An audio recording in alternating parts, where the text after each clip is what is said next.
Boa tarde a todos. Sejam todos bem-vindos. Quem veio aqui pela primeira vez, que pisa nessa grama sempre volta. Fiquei muito. Eu tenho que ficar para onde? Vou ficar para ali. Me pega aqui, Jaime. Porque disseram que eu tinha que ficar aqui agora. Eu sou largo, pega em todo canto. Vê aí, mano. Pode vir mais um pouquinho mais pra cá. Pode? Tá certo aqui? Tá certo aí. Pronto. Até aí Vamos. tá ótimo. Até aí tá ótimo. Oi. Oi. Oi ou não? Oi, foi você, velho. Oi. Oi, oi, oi. Oi. Oi, som, teste. Oi. Oi, oi. A espiritualidade interfere muito nessas. Então, boa tarde a todos, mais uma vez. Estamos aqui hoje agradecendo a oportunidade de mais uma vez poder contribuir. Pedir para meus amigos de viagem me ajudar, caso eu esqueça de algum ponto importante. Nós temos sempre poucos minutos aqui para poder falar dos temas. O tema hoje é muito especial. Ele ainda traz um recorte da experiência que nós tivemos. Um grupo dessa casa de oração fez o roteiro da luz, né, ali de Chico Xavier, em Pedro Leopoldo. Depois fomos até Uberaba, Sacramento. E durante essa missão que nós fomos participando de evangelhos e orações nas casas espíritas, Luiz Gonzaga, Irmã Sheila, Meimei e tantos outros centros, foram muitos, dezenas aí, as coisas de Deus na vida da gente, nós nunca sabemos, né? Fomos de alguma maneira surpreendidos, né? Talvez para a espiritualidade não, conhecendo a história de Maria Cantora.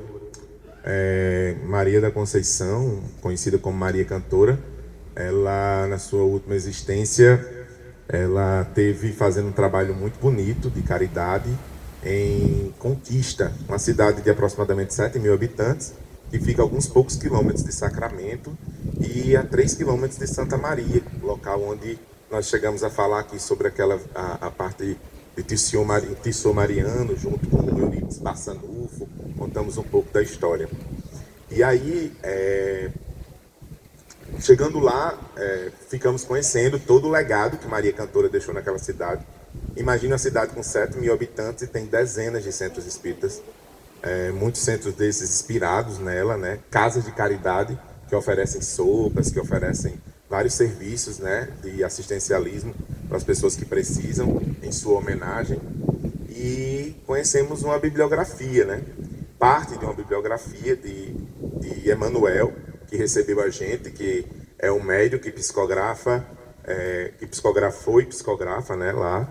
E em um dos centros que nós estávamos no momento de prece, de oração lá, fomos tomados por muita emoção, porque depois de visitarmos parte de sua obra lá, duas colegas nossas receberam cartas psicografadas de suas mães. E Maria Cantora, ela fez uma carta psicografada no final, onde mencionava a gente, o grupo que estava visitando, né, e que estava fazendo aquela visita. E aí, muitos de nós, não foi só eu, nos apaixonamos por Maria Cantora, pela história dela, né, e tudo, e fomos presenteados com alguns livros dela. E aí eu logo pedi emprestado os livros a Marcos e me debrucei sobre a leitura, achando que estava lendo todos, né? Então, nós conseguimos ler esses 6 primeiros livros que está aqui. Eu consegui ler para poder falar um pouco hoje aqui, mas depois descobri que tinham todos esses outros aqui, livros. Aí não existe, você não consegue comprar esses livros na internet, infelizmente. Você precisa pedir lá para depois entregar. E conversando, depois que vivemos a experiência lá, conhecer a história dela, conversando com Haroldo Dutra, com Rossando Klinger e conversando com Sandra Borba, assim, expoentes, né, do espiritismo hoje no nosso país, nenhum deles conhecia a história de Maria Cantora.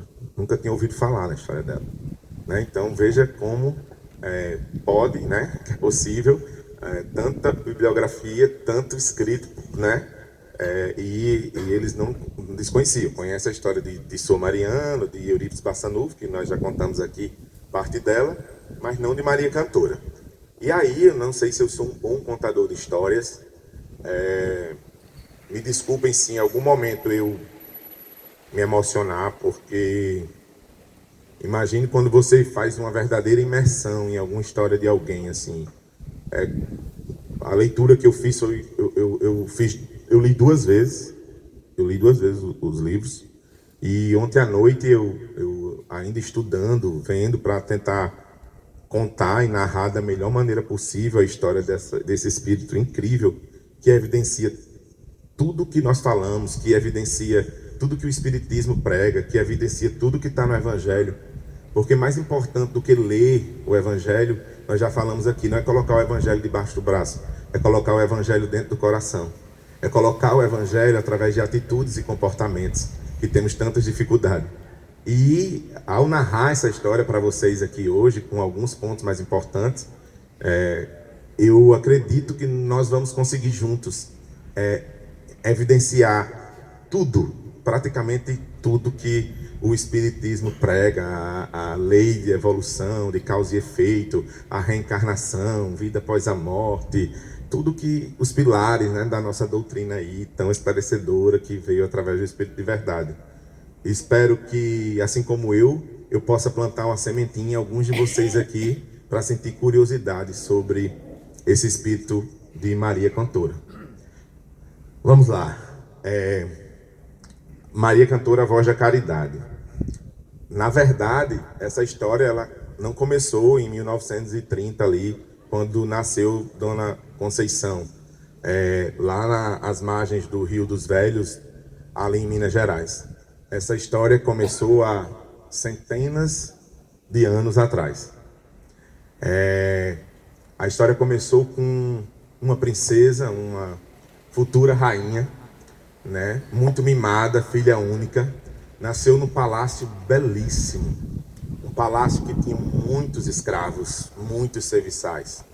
Essa menina foi criada, como muitas vezes alguns de nós fomos criados, cheio de mimos, cheio de gostos, como diz a gente, sendo atendida a cada capricho, a cada vontade sua, era sendo suprida por esse pai, por essa mãe, que acreditava naquela época, naquele momento, tá dando o melhor para sua filha. Só que essa menina, ela vai crescendo, né? Ela vai ficando pré-adolescente ali, e naquela época se casava muito jovens, tinha uns arranjos de casamento muito jovens. E tinha um menino que ela gostava muito, e ela amava esse garoto. E esse garoto não tinha tantas riquezas assim. E esse garoto que ela gostava dele, e simpatizava com ele, incomodava, porque ele falava com os serviçais. Ele era amigo dos pobres, dos escravos, ele se relacionava com eles. Isso de alguma maneira incomodava ela, e ela detestava aquilo ali. E aí termina que ela precisava fazer um casamento onde o pai dela concordasse que fosse alguém que tivesse muito dinheiro. E ao escolher esse rapaz, esse príncipe que tinha uma outra família, que ao se juntar com a família dela, todos nós conhecemos histórias como essa, não foi? Nas histórias dos filmes, tudo. Então foi assim que aconteceu com ela. E aí ela se apaixona e diz que quer casar com esse outro, diz a seu pai que precisa casar com ele. Só que o que acontece, esse rapaz ele já está comprometido com quem? Com outra pessoa, com outra menina da idade dela. E aí ela é muito cheia de capricho, e o pai faz todas as suas vontades e diz para ela, o pai tenta fazer com que ela espere e veja outro, e ela diz não, ela bate o pé e diz, eu só quero casar se for com ele, para mim só interessa a ele. E aí ele simplesmente, o pai chama o rapaz para conversar e faz a oferta, né, de dinheiro para ele de alguma maneira também deixar a outra menina e ir embora, e não dá certo. O menino quer casar com a outra menina. Então o pai chama a família da outra menina e dá muito dinheiro e faz algumas ameaças com o poder que ele tinha na época e pede que essa menina vá embora, suma, desapareça, porque minha filha precisa casar com esse rapaz. E assim foi feito. Essa família foi embora do dia para a noite, amanheceu, não adormeceu, e esse rapaz ficou muito triste. E não restou outra opção para ele, a não ser sem casar com ela, com essa princesa tão cheia de coxa, cheia de milho. E eles casaram. O casamento acontece, aquela festa maravilhosa, eles continuam no palácio, vivendo aquela vida de nobreza, e ela continua, cresce nela o orgulho e o egoísmo e a vaidade, e ela continua a destratar, mas muito, a humilhar muitos escravos. Então, foram dezenas de escravos que foram açoitados, que foram espancados, que foram maltratados por mando e desmando dessa princesa tão poderosa. E o seu casamento começa a cair em rotina, e ela começa a achar que a vida começa a perder um pouco a graça ali, e ela acha que precisa engravidar. De alguma maneira ela precisa dar um filho para aquele príncipe ali, para aquele cara ali. E aí ela faz algumas tentativas, muitas delas sem resultado, mas depois, com muito esforço, né, ela consegue ter esse filho. Só que, ao ter o filho, antes de ter o filho, ela recebe na sua casa uma nova escrava.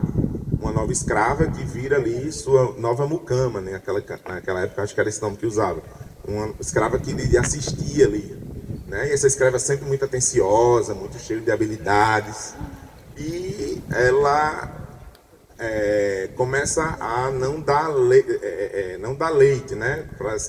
A escrava engravida também. Na verdade, naquela época, as escravas, algumas escravas, elas pegavam escravas grávidas para que ela pudesse amamentar os filhos dos ricos, né? Para que não pudesse alterar o corpo da mulher, da madame ali, naquela época, era uma prática comum. E aí, essa escrava engravida, tem os filhos lá, e já essa princesa, ela desencarna no parto. Ela desencarna, só que ela não percebe que desencarnou, e assiste durante vários anos de sofrimento, não sei se anos desse mundo ou de outros anos, ou de outras dimensões, vê aquela mulher, aquela mucama, aquela escrava de leite, aquela ama de leite, dar de mamar ao seu filho. Ela vê ela criando o seu filho junto com o seu esposo. Só que lá, durante esses anos de sofrimento, ela ainda, de alguma maneira, obsediando aquela mulher e aquele marido que estavam ali vivendo uma vida que é dela. Em alguns momentos, ela, sem perceber que estava desencarnada, né, como os vários casos que nós temos já estudo espiritismo aqui, ela tem a revelação de que aquela escrava, na verdade, foi o grande amor da vida dele, que voltou como escrava. Aquela menina que sumiu da vida que o pai mandou, voltou como escrava e conseguiu resgatar a história e estava vivendo aquele amor lá e dando de mamar aquele filho ali que foi gerado ali naquela relação. Então ela consegue ver tudo isso do mundo espiritual, e isso faz com que ela se perturbe ainda mais, né? Diante dessa experiência dela lá. E depois de muitos anos de sofrimento, né, ela simplesmente consegue ter uma oportunidade de, depois de depurar alguma coisa, ela consegue ter a oportunidade de reencarnar, para poder, né, dar uma purificada, né, através da reencarnação que a gente evolui. Então ela passou vários anos sofrendo no mundo espiritual, né, e volta. E quando ela volta, nós sabemos e já estudamos isso, muitos de vocês, ela volta ainda com resgates desse tempo dela, né, de rainha, de princesa, e que não fez muito bem a muita gente. Ela volta como filha, né, uma filha de um casal muito amoroso, um casal muito querido, um casal que lhe dava muito amor, mas ela volta paraplégica. Ela volta bem lesionada. Vocês devem já entender por que ela volta assim, né? O que foi que ela fez com outras pessoas para que ela voltasse desse jeito. E ela volta paraplégica, e esse casal que dá a vida a ela, né? Que nessa nova chance é o ex-marido e a ama, a de leite dela, que foi a menina, o grande amor da vida. Eles podem viver esse grande amor e tem um resgate com ela, paraplégica ali. Só que mesmo paraplégica, ela continua ruim. A lesão nela, né, a comorbidade ali, não fez com que ela conseguisse ser uma pessoa evoluída. Ela reclamava de tudo e de todos. Ela era super, como é que eu posso dizer, rancorosa com os pais. Entende o rancor dos pais que ela tinha? Porque ela tinha raiva dos pais, todo mundo entende, né? Viu que os pais, né, eram de outra história lá da existência. Então, tudo para a gente trazer para as nossas vidas hoje aqui. E é só um recorte que nós estamos vendo. E aí, ela simplesmente... Os pais fazem muito esforço para dar o melhor para elas. Os pais, inclusive, têm certas condições. Não vem tão... Os pais não são tão pobres, né, assim, naquela época. E ela desencarna aos 16 anos. Desencarna ainda muito jovem. E nesse desencarne, ela já começa a ser melhor assistida no plano espiritual. Porque, queira ou não queira, foram só 16 anos, mas, para a gente só, né? Mas foi uma certa expiação ali para ela, né? E ela chega no hospital espiritual e lá, através dos seus estudos, ela começa a dizer: eu preciso que alguém me explique tudo isso. Alguém me mostre por que eu vivi isso, por que eu estou vivendo desse jeito e parará. E aí, acredito que antes ela não tinha condições, como espírito ainda em evolução, para ver tudo aquilo. E quem já leu aqui André Luiz, eu não recordo agora o livro, não sei se Nosso Lar, mostra que existe, de acordo com a evolução e merecimento do espírito, para o bem dele, existe um momento onde vai tipo uma sala de cinema, né, ali, onde se abre as telas ali e mostra aqueles fatos mais marcantes e importantes de algumas vidas anteriores, desde que aquilo seja para o seu melhoramento. Só que aqueles fatos mais marcantes, eles são dolorosos para o espírito ver que ele fez tudo aquilo. Imagine que ela não tinha... Isso está tudo nos livros aqui, tá, pessoal? Principalmente nesses dois aqui, além das recordações, isso aqui, e a queda da baronesa. E aí, ela começa a ver aquelas imagens de tudo que ela fez nas outras vidas. E o que acontece com o espírito? Ele sofre.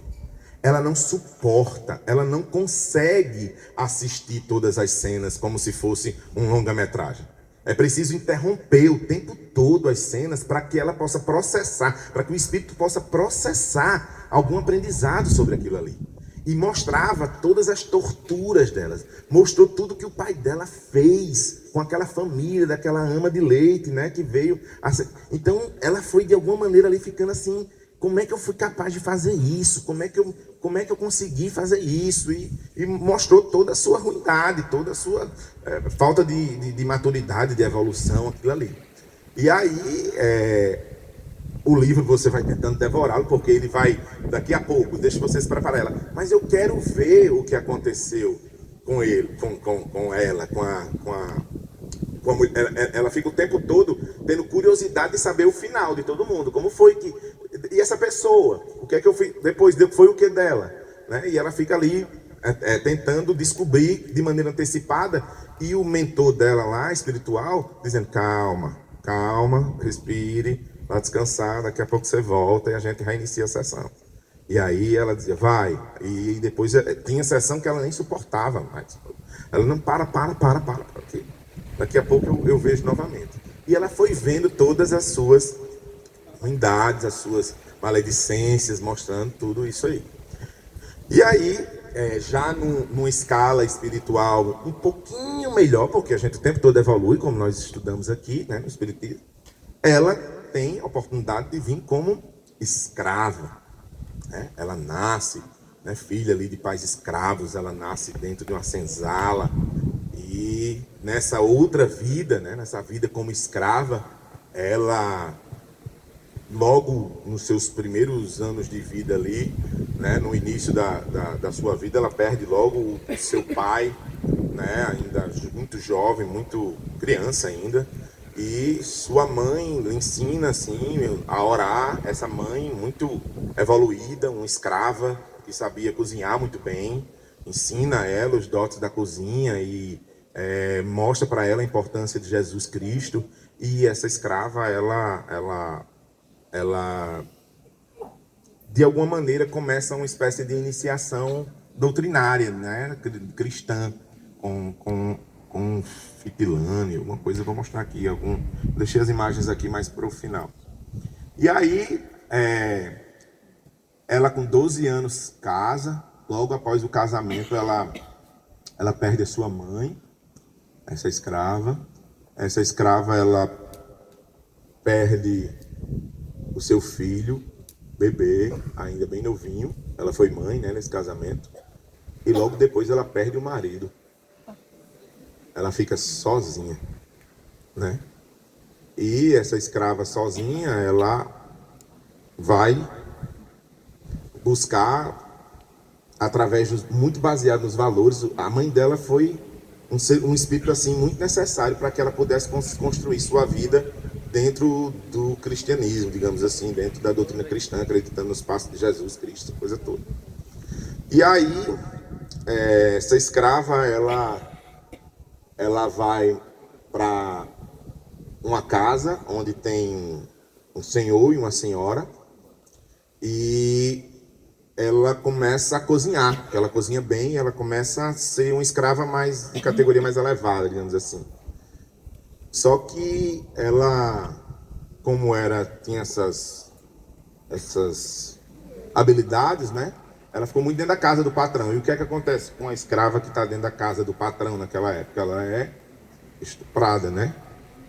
Então ela é estuprada pelo patrão, ela engravida e o seu filho é levado dela. Ela não sabe para onde o filho foi. O patrão leva o filho, que naquela época eram os caboclos, não, como é o nome que chama? Mulatos. Os mulatos, né? E a patroa fica enciumada com ela e pede para ela voltar para a senzala. E quando ela volta para a senzala, ela sofre consequências lá na senzala, porque ela não é mais vista, né, como um deles lá, pelo fato de morar na casa lá do patrão, aquela coisa toda. E aí o patrão vai embora com a esposa, porque a esposa adoece. E ele vai levar ela para a cidade grande para fazer tratamento. E quando a mulher vai para a cidade grande fazer tratamento, a mulher do patrão, do barão lá, ela volta para dentro da casa grande. E ela aceita voltar porque ela quer saber onde está o filho dela, como está o filho dela. E ele nunca diz, né, onde está o filho dela. E de repente ela chega de surpresa, né? Ela já desenganada pelos médicos da época, e ela chega de surpresa. Ela diz: quando ela chegar aqui, ela vai me expulsar daqui, né? Sabe que ela tem ideia de que eu tenho relacionamento com o marido dela, e ela vai me expulsar daqui. E quando a patroa chega, que olha para ela já assim, em seus últimos momentos de vida, diz: não, eu preciso que você cuide de mim. Eu preciso de seus cuidados, não volte para a senzala, fique aqui. Agora eu preciso que você seja muito sincera comigo, né? Conversa com ela. Eu preciso que você diga que se realmente você teve algum tipo de relação com meu marido, se você me traiu com ele, tá? Ela disse: eu tive relação com seu marido, mas eu nunca te traí, porque quem teve a relação foi ele. E a única forma que eu encontrei para ficar próxima dele foi para saber o paradeiro do meu filho. Você sabe onde está o meu filho? E a mulher do patrão, nos seus últimos dias de morte, diz que seu filho, ele tem 12 anos de idade, ele mora com o meu filho na capital, ele estuda e ele vive muito bem. Ele tem o melhor que pode se ter. Aí a patroa falece, né? E depois que a patroa falece, esse patrão que molestou dela, coloca ela. A patroa falece na época de tuberculose, e aparentemente pela descrição do livro, e com o decorrer do tempo ela começa a ter sintomas de tuberculose. E o que é que as pessoas fazem com quem tem tuberculose? Afastava, né?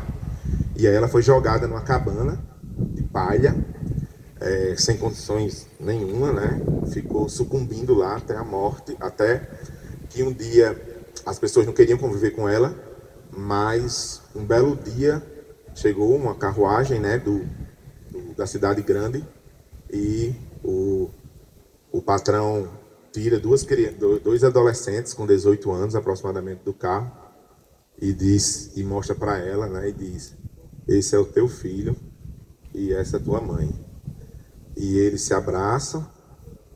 Ela diz que o ama muito e volta para a casa a barraca de palha dela. E naquela época as pessoas tinham crenças limitantes, né? Muitas histórias de pessoas que eram adoecidas assim.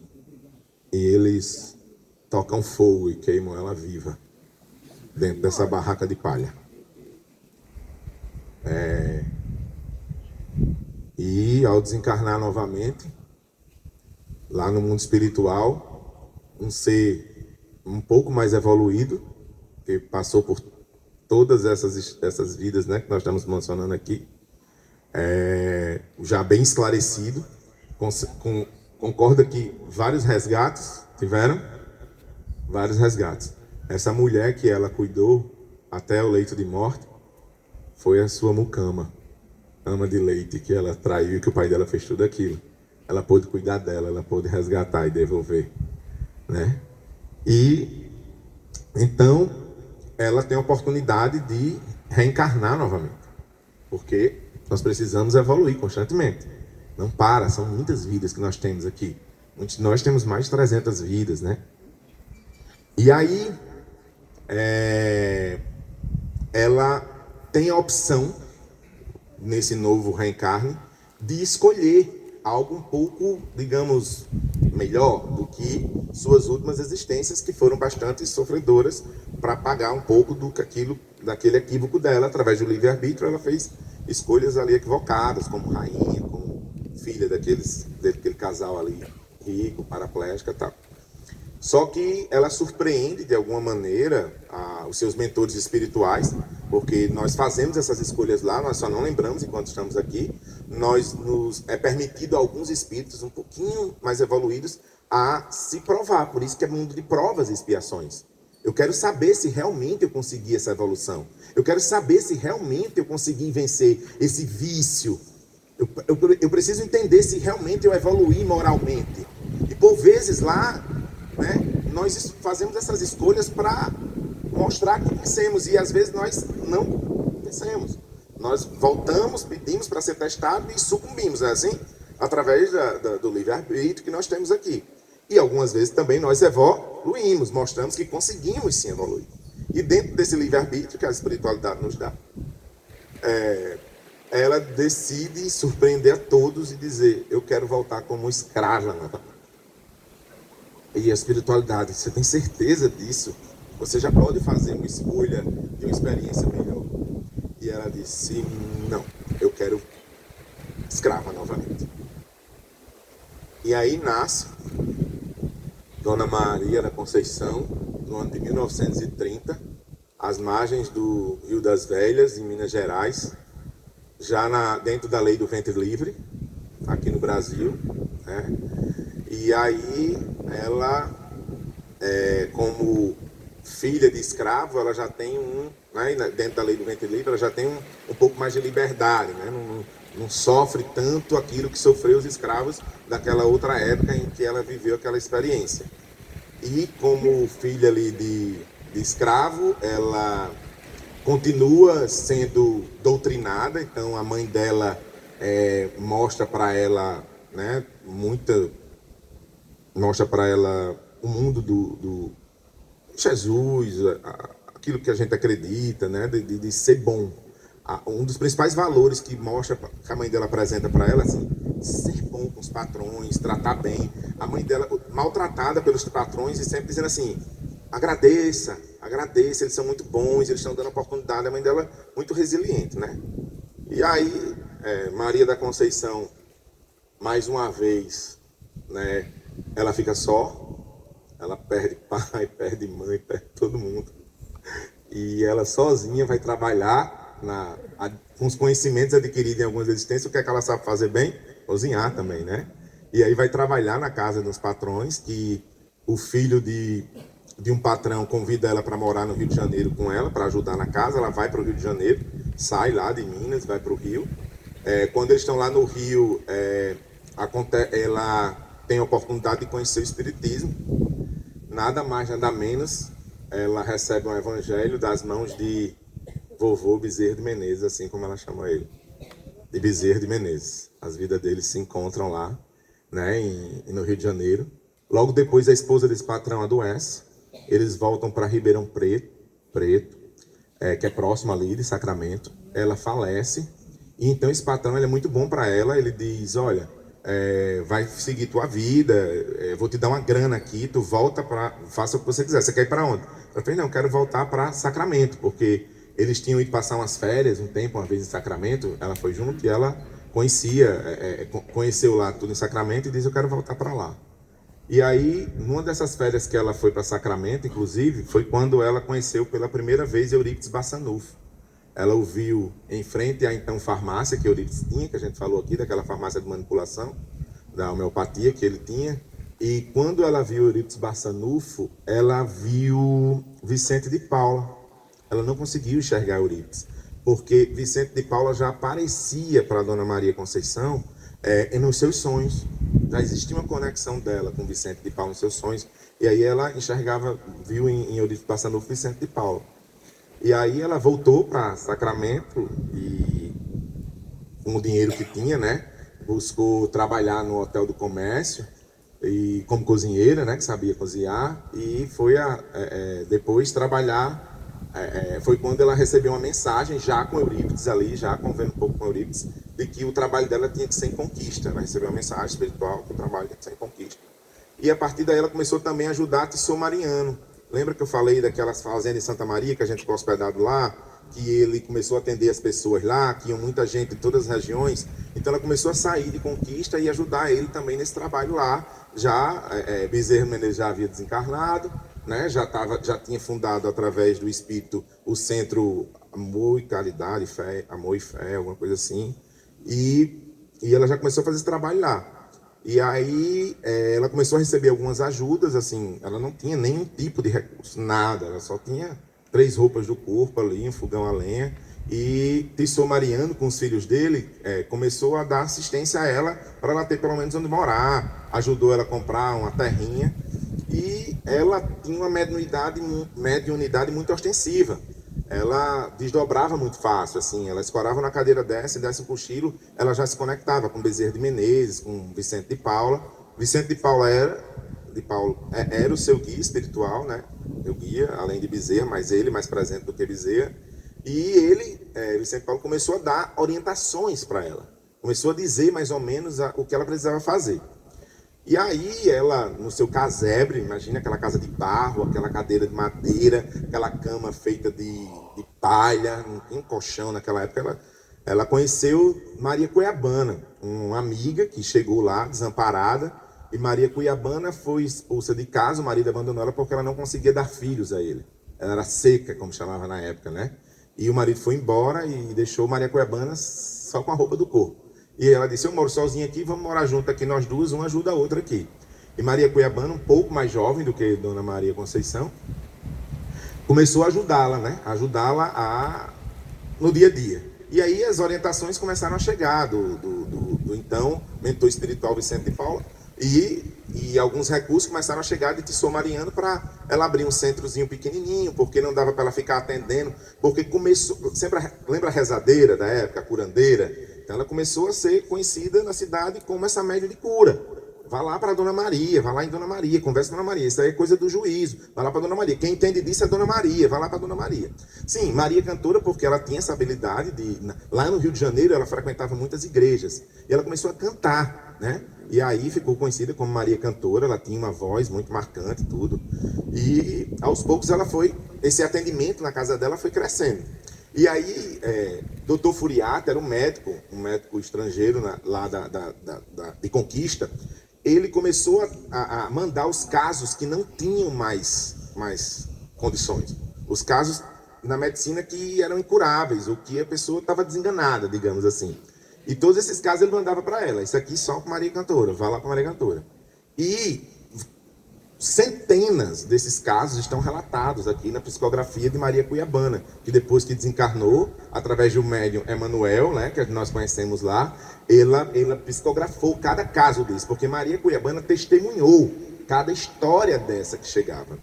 E aí o que chama atenção nos casos, nas centenas de casos, é que a conexão de Maria Cantora, Dona Conceição, com o mundo espiritual era tão grande que imagina que ela dizia assim: não tinha nada. Ela não tinha nenhum alimento para o dia seguinte. Ela só tinha um alimento para aquele dia. Aí chegava uma pessoa e dizia assim, que estava precisando de comida, de alimento. Contava aquela história toda. Aí ela disse, pode passar amanhã, de 11 horas. Aí Maria Cuiabana disse, a senhora vai ficando doida?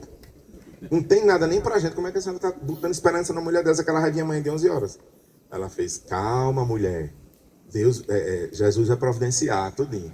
Aí, quando deu o outro dia, de 11 horas da manhã, chegava a família lá para pegar uma feira, um alimento que ela prometeu. Aí ela fez, e agora? Tá aí, ó. O povo chegou. 11 horas já, na hora que a senhora disse. Tem nada. Não chegou nada. Ela fez, calma, mulher. Aí pedia pro pessoal entrar, sentar, né? Fez uma água aí. Aí daqui a pouco chegava uma carroça. Aí cheia de mantimentos. Cheia de mantimentos. Aí Maria Cuiabana ficava de orelha e pé, disse, pelo amor de Deus, não é isso.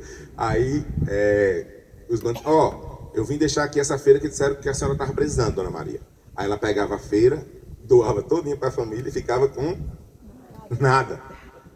Aí dona Cuiabana dizia, a senhora vai ficar nem com um pacote de fubá? Falei, Deus vai providenciar, calma teu coração. Ela falou, minha Nossa Senhora. Aí, quando a família foi embora com aquela feira, né, existem várias histórias como essa, vários casos, cada um mais diferente que o outro. Ela pegava e ela fazia parte também, né, fazia os partes, tem muita história. Aí Maria Cuiabana ia atrás do carroceiro, ei, me diga uma coisa, quem foi que mandou você trazer essa feira aqui? Aí ela disse, foi um senhor barbudo, disse que era seu Bezerra, disse que trouxesse aqui que vocês estavam precisando. Né? Então, diversos momentos era Maria Cuiabana corria e perguntava, quem foi que mandou deixar essa sacolão aqui, essa feira aqui? Aí a pessoa que foi deixar na carroça, no carro de mansões que for dizia, foi um velhinho chamado seu Vicente, né? Vicente de Paulo. Então, a conexão dela era tão gigantesca com o mundo espiritual. E a fé dela era tão forte. Ela acreditava tanto que eles estavam aparando, que o mundo espiritual estava de alguma maneira ali assistindo, de acordo com a devoção dela, vivendo ali naquela humildade, naquela simplicidade, que tem casos relatados aqui que lhe deixa estupefato, do tipo, ela chegar assim, dona Cuiabana chegar para dizer, dona Maria, nós não temos nada para hoje. Ela fez, acalma teu coração, coloca água para ferver. Mas dona Maria, água para ferver não tem nada. Mulher, coloca a lenha, coloca a água para ferver. E daqui a pouco batia no portão, sacas de macaxeira, de inhame, tudo. E simplesmente Maria Cuiabana ficava, meu Deus do céu. No livro também traz não só Maria Cuiabana, mas uma senhora que não me recordo o nome agora, que vivia visitando a casa de Maria Cantora lá, e que ela era daquelas amigas fofoqueiras que todo mundo tem, que vem, que fala mal. Mulher, pelo amor de Deus, vocês não vão ficar com nada, hein? Antônia, era Antônia. Antônia só ia fofocar na casa dela. Mulher, a senhora quer ser santa mesmo? Vai pro céu com tripa e tudo, né? Antônia ficava o tempo todinho criticando a caridade da outra. Aí ela, acalma teu coração, Antônia. Tu viu? A mulher vem aqui, mulher eu sei, ela tem outro marido, ela chifra, né? Antônia fofocava do povo que ia pedir as coisas e dizia, não ajude não. Entendeu? Antônia, ela se incomodava com as pessoas. Antônia, ela focava no pior que o ser humano tinha. Então, cada visita que pessoa que chegava pedindo auxílio de Maria Cantora, Antônia de alguma maneira criticava e dizia, olha, não faça, a senhora quer ser bonzinha demais. Preste atenção que eu sei da história dela. Então, todo mundo tem uma Antônia na sua vida aí, né? Que escolhe ver o lado sempre negativo das coisas, o lado... E aí, outro ponto que eu gostaria de destacar na história de Maria Cantora aqui para todos vocês, é que existia... Aí a história dela se alastrava. Começou a chegar gente de todas as regiões, pessoas de todos os estados, você imaginar, ali para ser de alguma maneira curado por ela. E ela atendia todo mundo ali. E aí vocês podem estar imaginando, Bruno, então ela era uma médium de cura que ao colocar a mão sobre a pessoa, dá um passe, aquela doença se estiparva. Ao colocar... Não. Eu vou revelar para vocês aqui algo que eu acho que vocês não conhecem. Algo que realmente quase nunca foi falado nessa casa de oração. E acho que nunca foi dito em nenhum centro espírita. Acreditem, meus amigos, vocês nunca devem ter ouvido isso. Ela curava todas as pessoas com o evangelho no lar, com água fluidificada e com passe. Vocês acreditam? Vocês já ouviram falar nisso? Muito? Mas várias vezes, né? Nós duvidamos ainda, né? Não acreditamos naquela água fluidificada ali, naquele passe que é dado, né? e acha que o poder está na mão do médium, né? E o médium não tem poder nenhum com isso. O telefone, como diz Marcos ou Alemão, não sei quando é quem, é de lá para cá e não daqui para lá. É de acordo com as suas obras. Então, meus irmãos, Maria Cantora veio nessa última encarnação dela, como Maria da Conceição, filha de escravos, viveu lá em Minas Gerais, teve a oportunidade de conhecer o vovô Bezerra de Menezes, Vicente de Paula sendo seu guia espiritual. Ela ajudou a salvar a vida de centenas de pessoas. Tudo está relatado, pois não, dona Lúcia? Esse Vicente de Paula é São Francisco. Isso, o Vicente de Paula mesmo. E encarnações do Eurípides Passanufo anterior. Exatamente, ou seja, por isso que ela viu, olha aqui Maura trazendo, por que ela viu a imagem de Vicente de Paula em Eurípides Passanufo? Porque eles tinham ligação. Lembra que a história de Eurípides Passanufo, ele era vicentino, ele era da igreja, que era devoto de Vicente de Paula, da coisa toda. Então, tudo correlacionado. Existem várias histórias, né, que são narradas, dizendo por que o Triângulo Mineiro recebeu esses espíritos, alguns inclusive sendo citados como uma reencarnação de alguns espíritos do Evangelho segundo o Espiritismo.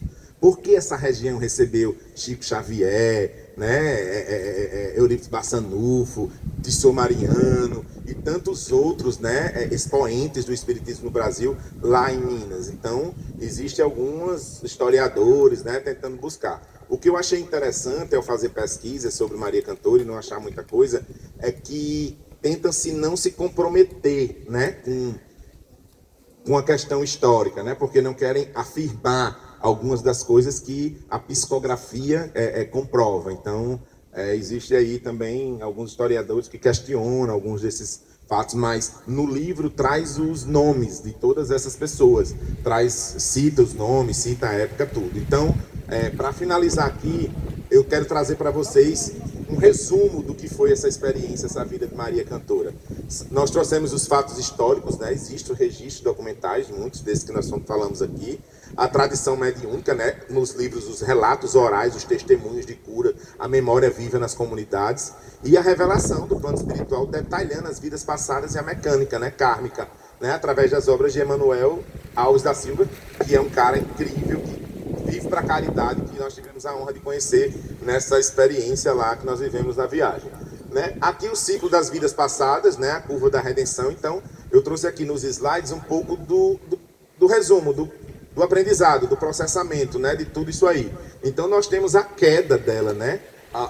O nome de Maria Cantora na vida, quando foi rainha, quando foi princesa lá, era Elizabeth Botieri, né? Com alta posição material, profunda falência moral, né? Depois vem uma jovem paraplégica na perda do corpo físico, o início da retificação, né? Depois ela nasce como escrava Friniliane, né? Escravizada, anulação do orgulho, ascensão espiritual. E depois vem como Maria da Conceição, na pobreza material absoluta e no ápice da iluminação e da caridade, né? Depois como Elizabeth Botieri, a ilusão do ouro, o castelo e poder. A baronesa que detinha o controle absoluto, uma vida marcada por desmandos, arrogância, exploração cruel dos escravizados.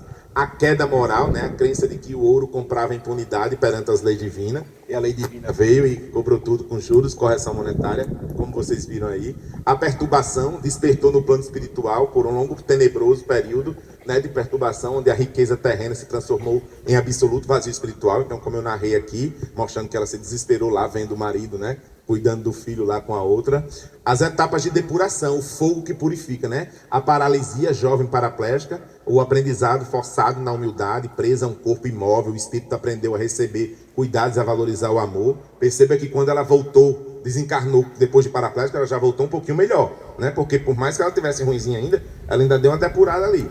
Aí volta para a senzala, né?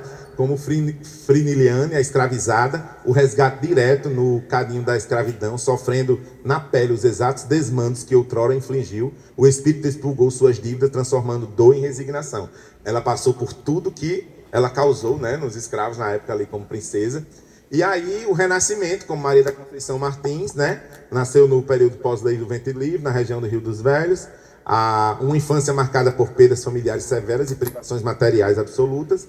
E apesar da dor, desabrocha nela um dom singular. A voz, o canto surge como primeiro instrumento de consolo para si e para os outros, né? Então aqui a gente faz desde a primeira encarnação dela como a rainha lá, que humilhava todo mundo, e olha a transformação dela agora como Maria Cantora, né? A riqueza material, uma casa de barro e a simplicidade, a dinâmica de poder, servir e acolher os necessitados, o estado espiritual, iluminação, humildade e clarividência, o legado, caridade eterna e monumentos vivos de amor, né? Então olha como ela começou e olha como ela está ali, né? E não sei se ela já retornou aí, a alquimia da dor, o currículo do espírito, né?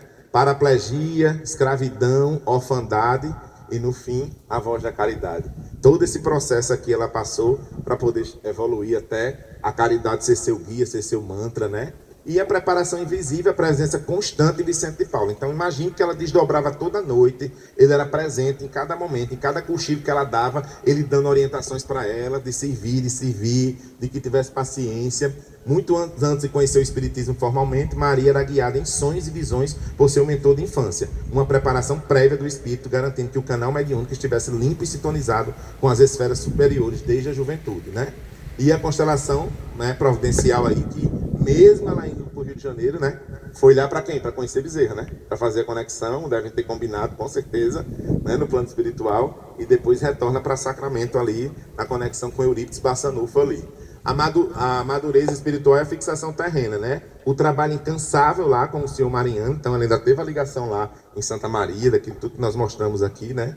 E a fixação definitiva no município, que ela disse, depois que rodou tudo, disse, eu vou ficar aqui, aqui é o meu lugar, né? E aí, no plano espiritual, os mentores dela fracos, né? São Vicente de Paulo e Bezerra de Menezes, muito fraco, né? A ponte foi o médio, né? E o plano físico, a medicina terrena, a cooperação mútua com o Dr. Furiato, onde a visão mediúnica orientava o tratamento médico dos doentes. Então, ela curava todos com água fluidificada, evangelho, e aí a continuidade ela em túmulo, né? Maria Cuiabana, através dela também, através do médium Manuel Leite, né? Toda essa bibliografia que vocês estão vendo aqui, né? Nós conseguimos aí, falta ler aquela outra parte ali, mas essas minhas falas foram muito baseadas nesses 6 livros aqui, que estão aqui mais em cima, né? A vitória do Espírito, a trajetória de Maria Cantora nos ensina a mais bela lei da evolução. O sofrimento pessoal, quando abraçado com resignação, deixa de ser punição. Ele se transforma na única lente capaz de enxergar, compreender e curar a dor do nosso semelhante.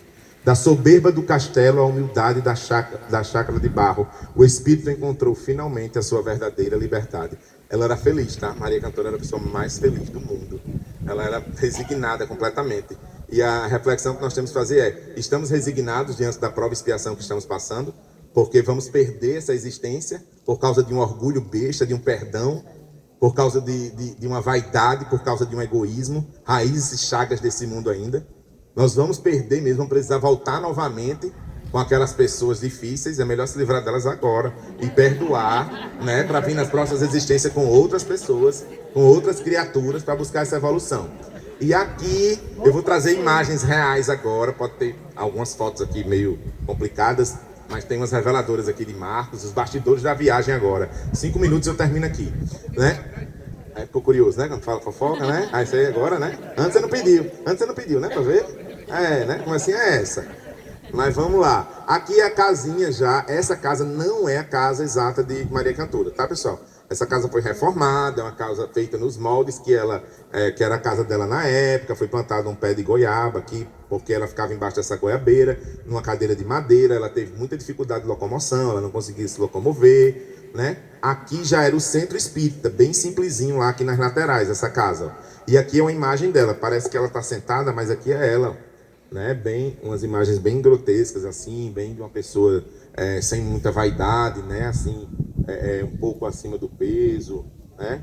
Qualquer semelhança dela com o meu peso é mera coincidência. Aqui água fluidificada, aqui Eurípides Bassanufo, as imagens, ó. Então aqui era o centrozinho lá, do lado da casa dela, que era do lado, que ela atendia, fazia as orações, o evangelho lá, né? Aí aqui era lá o centro, do lado de fora do centro, e aqui já era dentro da casa dela, a cadeira que ela sentava, essa cadeira real lá que ela sentava, a máquina de costura, e aí o forno a lenha dela, tudinho. Aqui é Ana Luísa, né? Dá pra ver aqui. Aqui é a instituição espírita, né? Do lado da casa dela foi construída uma casa assistencial que dá alimentos lá e dá atendimentos médicos, odontológico, aí muita caridade feita lá nessa casa, com o nome de São Vicente de Paula, né? Que ela foi orientada por ele, né? A voltar para a Conquista, que o trabalho ia ser lá em Conquista. E aqui eu trouxe, que na outra vez não consegui trazer, a pousada Recanto do Senhor Mariano, né? Ela toda preservada aí, nós ficamos hospedados lá, sem muito conforto, digamos assim, ventiladores de teto, tudo como se fosse antigamente, é como se você tivesse voltado no tempo. Olha esses corredores, minha gente, olha o piso, olha aí as instalações em frente ao Centro Bezerra de Menezes, lá em Santa Maria, ao lado de um dos primeiros centros espírita que foi, né, montado lá em Minas Gerais, onde foi fundado por Bezerra de Menezes. Foi lá que nós ficamos, é lá onde nós provavelmente podemos voltar, né? Estamos marcando aí, vamos montar uma nova, vamos empreender, vai ser Chico Xavier Tour. A gente vai, as vagas são limitadas, já estamos esgotando, e vai ser na primeira semana de abril, depois da Semana Santa, que nós vamos voltar para fazer essa turnê aí, com aqueles que se interessarem. Aqui é o sobrinho de Tissot Mariano, esse maguinho aqui, mago só o osso, só tinha cabeça, e aí ele chamou para levar a gente na cascata lá, que onde Tissot Mariano levava as pessoas que vinham muito doentes para um banho, né? Para uma espécie de cura ali, a coisa toda. E eles, é bem ali. Aí foi eu e a Edileuza e Marcos. Até hoje eu puxo numa perna. Aqui, meu joelho não voltou mais pro lugar. Esse aqui é Marcos, ó, no meio da mata, e aqui a belezura da cascata depois, nós três aqui. Aí a imagem a gente tomando banho imprópria para menores de 18 anos. E aí vocês são menores de 18 anos, então, né, tem muito nudes, essa coisa toda, porque a gente teve que tirar a roupa e ir pra cascata, mas foi maravilhosa, ele contando todas as histórias, né? Ele é vivo ainda, só vivo, só o osso. E aí, incrível esse lugar que nós visitamos. Então, Bruno, de tudo do pouco que eu li, nós falamos aqui que o evangelho não pode estar debaixo do braço. O evangelho tem que estar no coração. Foi um resumo do resumo, tem vários detalhes ainda mais específicos dessa história toda que eu contei para vocês. Mas eu acho que deu para perceber tudo aquilo, quem é espírita aqui, quem acredita no espiritismo, na vida após a morte, na reencarnação, na lei de causa e efeito, que Maria Cantora ela conseguiu, Maria da Conceição, através dessa história de voltar, através de Maria Cuiabana, e narrar para o médium Emanuel tudo isso aí. Então, às vezes a gente fica precisando de alguma prova, de alguma materialidade, porque nós somos muito materiais, e ao ler essa história só fortalece a nossa fé, ao ouvir essa história, ao ler só fortalece a nossa fé nessa crença, nessa libertação, nesse espírito de verdade que é a vida após a morte. Então, meus amigos, sabe aquele desafio que você está passando com seu pai, com seu filho, com seu irmão, com sua mãe, com o primo, com a prima, com o tio, que você está passando com você mesmo? Você não sabe se é prova, você não sabe se é expiação, você não sabe se é missão, você não sabe se você escolheu isso que você está passando agora.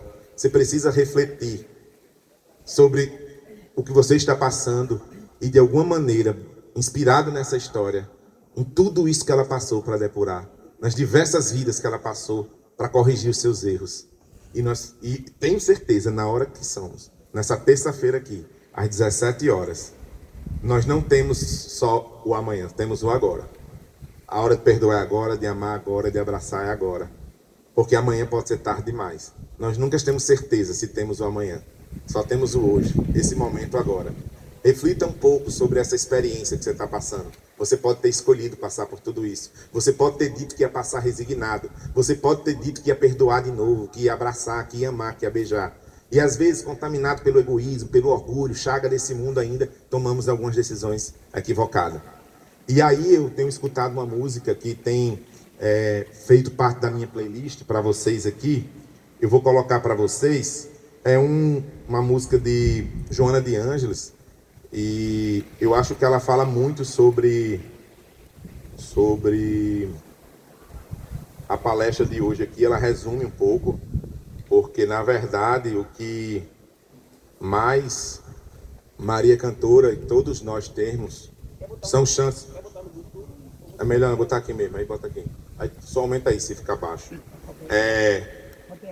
Eu acho que vocês podem estar falando assim: Bruno, você contou a história de Maria Cantora, que foi essas mulheres todas aí. E a pergunta que eu quero fazer para vocês de volta é: quantas Marias Cantoras estão sentadas na minha frente agora? Nós nunca sabemos. Estamos num processo evolutivo. Vamos lá. Se eu botar aqui. Maria Cantora viveu até Vive. Eita, perdi. Mas ela morreu velha, bem velha. Foi. Viveu até. Vou já olhar aqui. Morreu, vai ter que depurar, filho. Só vão os bons ser. Seria agora Aí eu queria que vocês escutassem aí essa música com bastante concentração na letra, porque eu acho que ela resume, hein? Não tem a letra não para concentrar.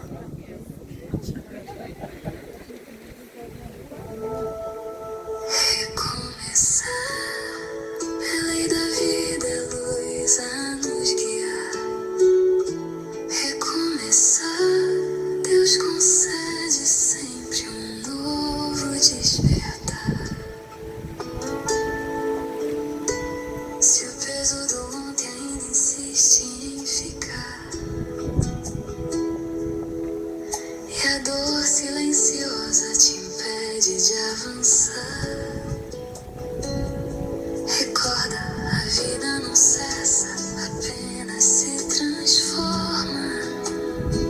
E toda queda é convite à alma que se reforma.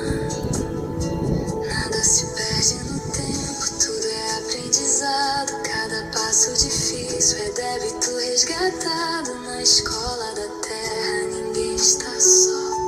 Há mãos invisíveis sustentando o pó. Quando a esperança parece partir, é o momento exato de a fé ressurgir.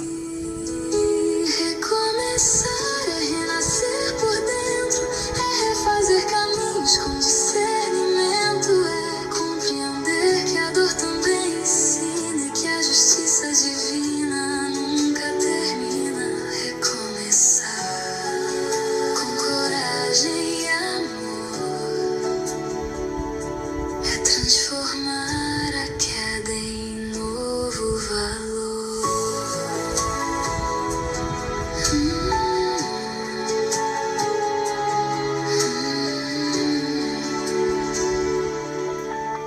Não há condenação na lei do Criador, há oportunidades de ajuste de amor.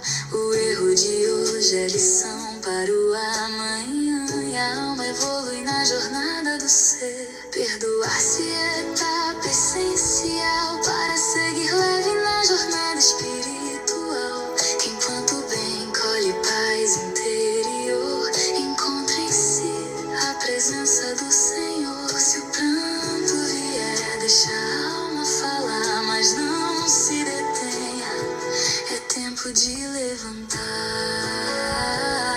Recomeçar é renascer por dentro, é refazer caminhos com discernimento, é compreender que a dor também ensina e que a justiça divina nunca termina. Recomeçar com coragem e amor,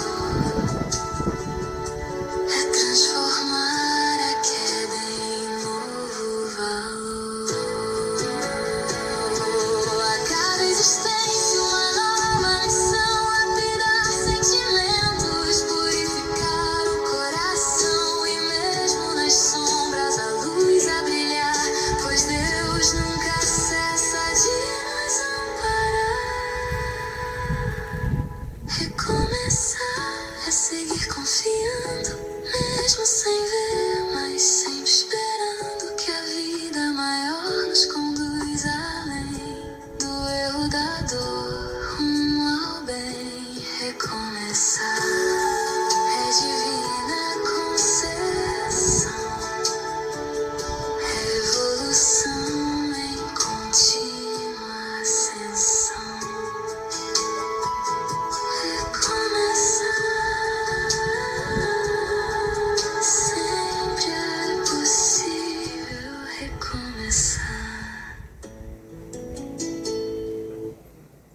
Obrigado, pessoal. Até uma próxima oportunidade. Desejo muitas oportunidades de recomeço. E que Maria Cantora e seus ensinamentos aí possa, de alguma maneira, nos inspirar. Gratidão. Quer fazer pergunta? O vídeo, a música, a letra de Joana de Ângeles e a melodia é de Iá. A letra de Joana de Ângeles e a melodia de Iá, Inteligência Artificial. Essa melodia de Iá.